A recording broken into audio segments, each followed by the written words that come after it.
Нэгэн цаг дэлхийн од явсан Майки Уильямс одоо яг хаашаа алга болов?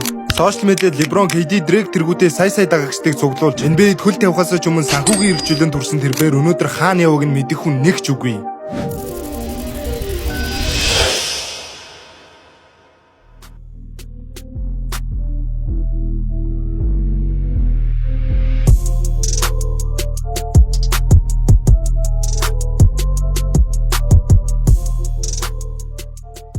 Майки Уильямс анх 2018 онд Bronny Jamesтэй хамт Blue Chips хэмээх AAU багаас гараагаа эхлүүлсэн бөгөөд энэ үеэс дэлхийд даяар түүнийг анхааралтай авсан юм. Удалгүй тэрээр ахлах сургуулийн баг тоглож гэлсэн бөгөөд дебют тоглолтонд 41 оноо, хоёр дахь тоглолтонд 50 оноо, 3-7 хоногийн дараа бүсийн рекорд болох 77 оноо авснаар ахлах сургуулийн сагсан бөмбөгийн нүүр царай болжээ. Гэсэн хэдиж дараагийн хэдэн жилүүдэд тоглолт нь хөгжихгүй байсан учраас түүний 5 одтой үнэлгээ нь 4 од руу унсан юм.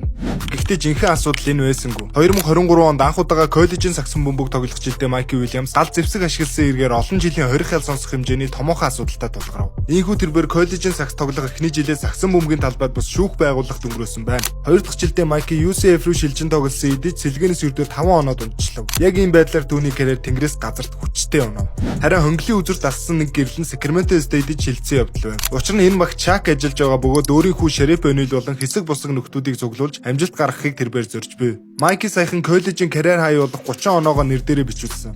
Энэ бүхний ардаас Майки Уильямс гэх энэ од залуу анх яригдж байсан шиг NBA-ийн драфтын номер 1 болох мөрөөдөл нь өөрийнх нь хариуцлагатай намд нуран унсан явдал нэг иймэрхүү байлаа. Follow for more.